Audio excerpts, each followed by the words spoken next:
Nobody has any business using the word progress unless he has a definite creed and a cast-iron code of morals. Nobody can be progressive without first being doctrinal, for progress, by its very name, indicates a direction, and the moment we are in the least doubtful about the direction, we become in the same degree doubtful about the progress.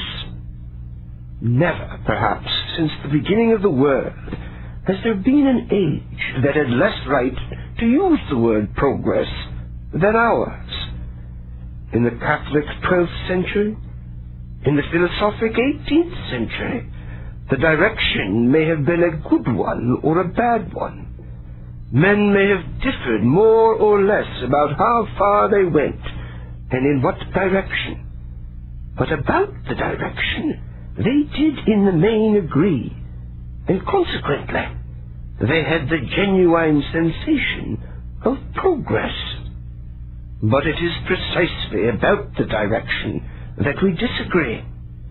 Whether the future excellence lies in more law or less law, in more liberty or less liberty, whether property will be finely concentrated or finely cut up, whether sexual passion will reach its sanest in an almost virgin intellectualism or in a full animal freedom, whether we should love everybody with Tolstoy or spare nobody with Nietzsche.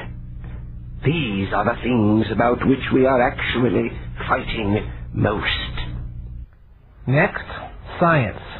What's wrong with science? Nothing. Science is good, as far as it can go. But there are some places that science cannot go.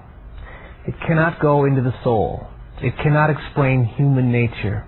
If someone does try to use science to explain human nature, that is a misuse of science. It is vain to try to explain the soul in materialistic terms. It is also dangerous. To deny the reality of the spiritual world has far-reaching ramifications in the material world. As Chesterton says, take away the supernatural and what remains is the unnatural. Chesterton criticizes the very idea that if we scientifically study primitive cultures, we can then understand our own culture. That if we examine tribal beliefs, we can then scientifically uncover the basis for our religion. If a man desires to find out the origins of religions, let him not go to the Sandwich Islands. Let him go to church. We do not understand the savage for the same reason that the savage does not understand himself. And the savage does not understand himself for the same reason that we do not understand ourselves either. The moment any matter has passed through the human mind, it has become a thing incurably mysterious and infinite. Even what we call material desires are really spiritual, because they are human. Oh yes, science can analyze a pork chop, and science can say how much of it is phosphorus and how much of it is protein, but science cannot analyze any man's wish for a pork chop and say how much of it is hunger, how much of custom, how much nervous fancy, how much a haunting love of the beautiful. A man's desire for a pork chop remains literally as mystical and ethereal as his desire for heaven. All attempts, therefore, at a science of any human thing, at a science of history, a science of folklore, a science of sociology, are by their nature not merely hopeless, but crazy.